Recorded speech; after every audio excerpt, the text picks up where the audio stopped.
ये देखा कबूल है? कबूल है। अभी मजा आएगा ना भिड़ो। स्माइल। तो रुको जरा, सबर करो। Happily married.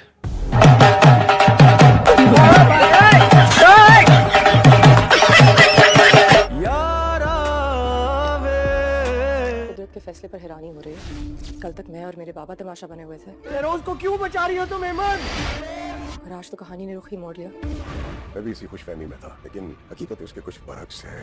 आप राहिम से बहुत मोहब्बत करते हैं। इतनी मोहब्बत तो शायद आप शेरूज से भी नहीं करते। इतनी सस्ती तुम्हारी खुददारी जो इतनी जल्दी बेच आई। हर कहानी की दो रुख होते हैं एमन। तुम चाहो तो दुनिया के सामने दूसरा रुख खोल के मेरे सर से ये इल्जाम हटा सकती हो। मुझे याद आ रहा है, मुझे सब याद आ रहा है। सो फ्रेंड्स, ड्रामा सीरियल ए इश्क जुनू एक इंटरेस्टिंग टर्न ले चुका है और अब ड्रामा उस टर्न पर आ चुका है जिसका हम सबको बहुत बेचैनी से इंतजार था। जी हाँ, ऐमन हफीज अब बन चुकी हैं ऐमन राहिम अली नवाज। इन दोनों की हो चुकी है शादी। इनकी शादी कैसे हुई, किसने इनको शादी पर उकसाया, इसका क्रेडिट किसे जाता है, और इनकी शादी के बाद क्या क्या सीन्स हुए हैं और क्या क्या लेटेस्ट एपिसोड्स, जो 2 एपिसोड्स आई हैं इसमें बड़े इंटरेस्टिंग सीन्स थे, वो डिस्कस करेंगे। और आने वाली एपिसोड में क्या क्या बहुत ज़्यादा अमेजिंग और इंटरेस्टिंग चीज़ें हम देखेंगे, इन तमाम चीज़ों को डिस्कस करेंगे आज की इस वीडियो में। तो आइए चलते हैं अपनी वीडियो की तरफ। तो किस किस को ऐसा लग रहा था कि ऐमन भी जेल चली जाएगी, ये मैंने अपने रिव्यू में ऑलरेडी बता दिया था। मैंने प्रेडिक्ट कर दिया था कि ऐमन को भी जेल होगी और उसका जो जुर्म बनेगा वो यही बनेगा कि उसने राहिम अली नवाज पर एक झूठा इल्ज़ाम लगाया था। और सिमिलर बिल्कुल इसी तरह हुआ। ऐमन को पुलिस पकड़ कर ले गए और कोई कुछ भी नहीं कर पाया। यहाँ पर कोई अगर करने वाला था तो वो राहिम अली नवाज ही था, और राहिम अली नवाज ने जाकर ऐमन को जेल से निकाल भी लिया। और यहाँ पर कुछ ऐसे इंटरेस्टिंग सीन्स थे जो मुझे कम से कम हजम नहीं हुए हैं। मैं वो तमाम चीज़ें आप लोगों को भी बताऊंगा और आप लोगों ने मुझे बताना है कि क्या आप लोगों ने उन तमाम चीज़ों को डाइजेस्ट कर लिया या नहीं। पहला सीन मैंने वो देखा कि जब ऐमन को जेल में डाल दिया गया तो उनके वालिद साहब बाहर बैठे रहे। किसी भी थाने में, किसी भी जेल में ऐसा नहीं होता कि किसी कैदी को डाल दिया गया हो और सुबह से लेकर रात तक उसके साथ कोई ना कोई बैठा हो, चाहे वो किसी भी तरह का पर्सन हो, उसे जो है जेल से, थाने से बाहर निकाल दिया जाता है। यहाँ पर आपका कैदी है, अब आप चले जाएं, और उनका एक मिलने का स्पेसिफिक टाइम होता है, उसके अलावा किसी को कोई बात करने की इजाज़त नहीं होती है। तो यहाँ पर जो ऐमन के अब्बा थे हफीज साहब, वो वहां पर बैठे हुए नजर आए, जो कि एक थोड़ा सा इस ड्रामे में हमें यही नजर आया कि इस तरह का नहीं होना चाहिए था। तो भैया आप लोग ये समझ लीजिए, ये कोई हॉस्पिटल का डीलक्स रूम नहीं था जो आपने बुक कराया था, और पेशेंट के साथ हर वक्त कोई ना कोई अटेंडेंट मौजूद होना चाहिए था, जिस तरह ऐमन के अब्बा यहाँ पर बैठे हुए थे। दूसरा इंटरेस्टिंग सीन हमने वो देखा जब ऐमन की बेल करा दी राहिम अली नवाज साहब ने और ये बाहर निकले। अब मुझे नहीं पता कि इतने सारे रिपोर्टर को किसने जो है कार्ड्स दिए थे, इनको किसने इनवाइट कर दिया था कि अब जो है राहिम ऐमन को लेकर जैसे ही बाहर निकलेगा आप लोगों ने इनके ऊपर धावा बोल देना, बिल्कुल उसी तरह धावा बोल दिया जिस तरह शादी में खाना खुलता है और लोग खाने की तरफ टूट पड़ते हैं। एनीवेज, राहिम साहब इन्हें लेकर घर पहुंचे तो वहां पर मोहल्ले वाले किस तरह के थे जो उनके घर में झांक रहे थे। और मुझे बात नहीं समझ में आई किस तरह के घर है जो कि घर में ये यंग जो इनकी लड़कियां हैं वो हैं, इनके अब्बा हैं, और मोहल्ले वाले सब झांक रहे हैं। कोई सीढ़ियों से झांक रहा है, कोई अपनी बालकनी से झांक रहा है, कोई कहीं से झांक रहा है। और इनके मोहल्ले में ये किस तरह की जुबान दराज औरतें आ जाती है जो आकर जो है कुछ ना कुछ बक रही होती हैं। हर तरह के ड्रामे में इसी तरह की औरतों को मेरा ख्याल है खास तौर पर हायर किया जाता है कुछ इस तरह का सीन क्रिएट करने के लिए, और फिर आकर वो उल्टा पलटा सुनाकर गायब हो जाती है, जैसे कि गधे के सर से सींग गायब हो जाते हैं। तो कुछ औरतें हैं, उन्होंने बातें सुनाई। अब यहाँ पर एक बहुत ही जबरदस्त सीन जो हुआ है वो इंटरेस्टिंग इवेंट ये हुआ कि जब राहिम उसे छोड़कर जाने लगा, वहां पर इसका जो बहनोई है क्या नाम है अपना ऐमन का, वो सामने आया और आकर उसने जो एक जज्बाती तकरीर की और यही कहा कि भाई अब इसे कौन अपनाएगा। इस तरह जब हो जाता है किसी लड़की के साथ उससे कौन शादी करेगा। अब यहाँ पर राहिम साहब ने कहा कि मैं शादी करूंगा, इसका हाथ मैं थामूंगा। तो यहाँ पर वो ये समझ रहे थे कि मैं अपनी जज्बाती तकरीर करूंगा, यहाँ से चलते बनेंगे और उसके बाद जो मैं हीरो बन जाऊंगा। तो यहाँ पर उसके बहनोई को जीरो बना दिया गया और जो राहिम है उसने ऐमन से शादी करने का भी फैसला कर लिया। अच्छा भाई, ये एक मोस्ट अवेटेड शादी थी जो कि हो गई किसी तरह। लोग ये सोचे थे इनकी शादी आखिर होगी कैसे, और मुझे भी लिटरली नहीं पता था कि इतनी जल्दी इनकी शादी हो जाएगी और राहिम उसे लेकर एक वेल सेटल्ड घर में चला जाएगा। बहरहाल इतने बड़े बिजनेसमैन होते हैं, उनके कई घर होते हैं और वहां पर नौकर चाकर भी होते हैं। जो कुछ दिखाया गया ठीक दिखाया गया। तो उसके बाद राहिम साहब उन्हें लेकर चले गए। अब यहाँ पर वो जो ऐमन है वो दिखाई गई बहुत ज्यादा बहादुर है। अब उसे हर कुछ तो याद आ रहा है, लेकिन भैया ये भी याद कर लो कि तुम्हारे साथ इस बंदे ने बुरा नहीं किया था, वो बुरा करने वाला कोई और था। उसकी शक्ल थोड़ा सा 2 सेकंड अगर वो और रिवाइंड होकर सोच ले तो मेरा ख्याल है वो हो जाएगी ठीक। तो आने वाली एपिसोड में अब जो कुछ होने वाला है ना वो भी मैं आपको बताता हूँ, लेकिन उससे पहले 1-2 चीजें और बताता हूँ जो कि आप सुनकर बहुत ही एंटरटेन होंगे। ऐमन को सबसे ज्यादा कंसर्न यहाँ पर इस बात पर है कि राहिम मुझे इस घर में अलग लेकर आ गया है, तो यहाँ पर ये मुझे मारेगा और मुझे मारने के बाद इसे खुदकुशी का रंग दे देगा। इतना सोच रही है ये बंदी, लेकिन ये नहीं सोच रही कि इस बंदे ने मेरे साथ बुरा नहीं किया है, मेरे साथ बुरा करने वाला बंदा कोई और है। एनीवेज उसने जो है अपने पास किचन में से एक प्याज काटने वाली छुरी भी रख ली। वो इसलिए रखी है कि अगर राहिम कोई गलत काम करेगा मेरे साथ या आकर मुझे मारने की कोशिश करेगा तो एटलीस्ट मैं जो हूँ रेजिस्ट करूंगी और उसे जो है जख्मी करके या मार के यहाँ से भाग भी जाऊं। तो उसने जो है ना सेल्फ डिफेंस के लिए एक छोटी सी छुरी भी रख ली है। और उसने राहिम को इतना ज्यादा जिच किया, इतना ज्यादा उसे कहा कि भाई तुम झूठे हो, तुम मक्कार हो, तुम इस तरह के हो, घटिया हो, बला बला जो कुछ वो कह सकती थी उसने उसे कह दिया। और यही कहा कि तुमने अपनी शादी छुपा के क्यों रखी है।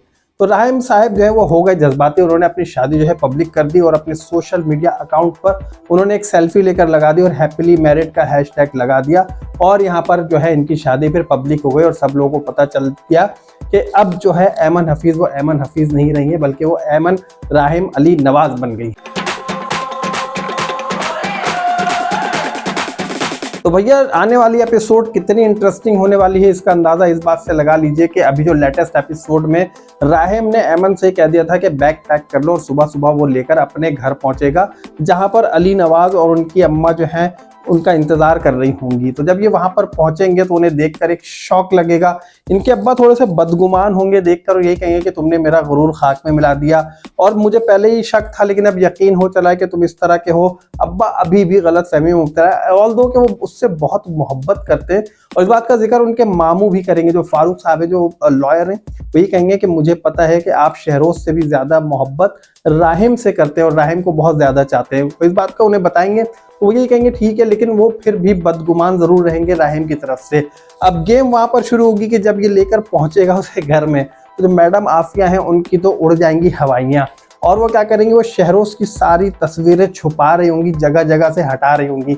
इस चीज को आई थिंक सो कि जरूर अली नवाज साहब नोट करेंगे कि शहरोज की सारी तस्वीरें क्यों गायब कर दी गई हैं, और अगर गायब की गई तो किसी मकसद के तहत गायब की गई होंगी और ये ऐसा हुआ क्यों है, क्योंकि आज से पहले ऐसा नहीं हुआ था। अब जबकि लड़की यहाँ पर आई है तो यहाँ पर तस्वीरें गायब किया जाना कोई मामूली बात नहीं है। हो सकता है कि उनके दिमाग में कहीं ना कहीं ये बात आए और इस बात को जो है वो मैडम आफिया से भी करे कि शहरोज की तस्वीरें क्यों हटा दी हैं, और उन्हें ये बात समझ में अब आ जानी चाहिए। मैं समझता हूँ कि अगर इस बंदे की तस्वीरें हटाई गई तो राहिम ने झूठ नहीं कहा है, वो जो कह रहा है वो सच कह रहा है कि भैया ये अपने बेटे शहरोज को बचाने के लिए मुझे फंसा रही हैं। सारा गेम इन्होंने ही प्लान किया है, मुझे फंसाने के लिए किया, अपने बेटे को बचाने के लिए किया है। घर लाने के बाद भी राहिम ऐमन से कुछ सवालात करता रहेगा और यही कहेगा कि तुम्हें आखिर मेरी अम्मा ने कितने पैसे दिए हैं, कितने में खरीदा है तुम्हें, जो तुम उनकी के साथ रहकर मेरे खिलाफ स्टेटमेंट दिए चली जा रही हो। और फिर वो यही कहेगी कि भाई मुझे बताओ कि मैं क्या करूं। अब मैं ये देख रही हूँ कि सारी जो है वो गेम पलट चुकी है।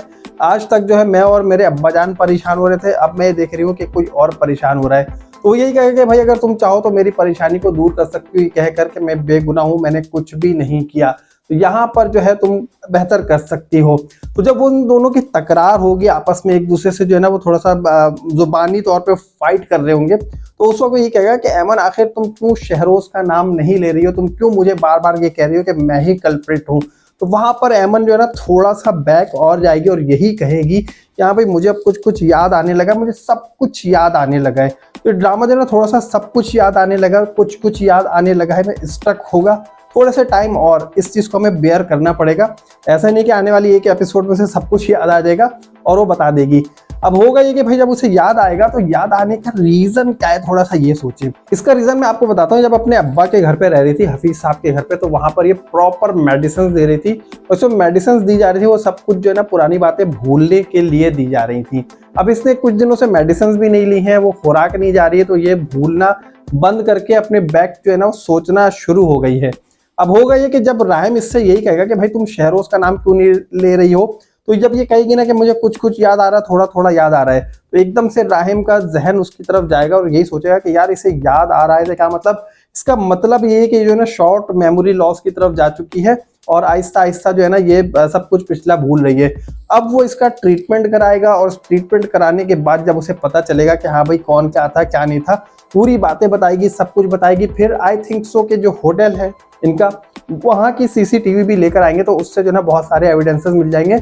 और आई होप सो कि फारूक साहब ने बहुत सारे एविडेंसेस कलेक्ट करके रखे होंगे जो कि राहिम को बेगुनाह साबित करने में बहुत ज्यादा हेल्पफुल होंगे। तो भैया शहरोज का मैडम आफिया से कुछ अलग हाल नहीं है। दोनों अम्मा बेटे अब किसी ना किसी तरह इस जाल में फंसने वाले हैं और शिकंजे में आने वाले हैं। तो इस वजह से शहरोज साहब ने जब देखा कि उनके भैया जी ने पोस्ट लगाई है हैप्पीली मैरिड की, तो उन्होंने जो है अपना मोबाइल गुस्से में फेंक दिया। और फेंकने के बाद अब यही सोच रहे कि अब क्या होगा, क्योंकि अब तो मैं और मेरी अम्मा फंस जाएंगे। यहाँ पर मैडम आफिया और शहरोज की आने वाली है शामत। इनकी शामत कैसे आएगी, आगे जो है ऐमन किस तरह अपनी मेमोरी को रिकॉल कर लेगी और रिकवर कर जाएगी, आगे राहिम का क्या लाया अमल होगा, फारूक साहब कितना साथ देंगे और राहिम अपने वालिद साहब का ट्रस्ट दोबारा से विन करने में कितना कामयाब होगा। इन तमाम बातों को जानने के लिए आप मेरे चैनल को सब्सक्राइब कीजिए। वीडियो आपको अच्छी लगी तो जल्दी से लाइक कर दीजिएगा और मुझे नेक्स्ट वीडियो तक की इजाजत दीजिए। अल्लाह हाफिज।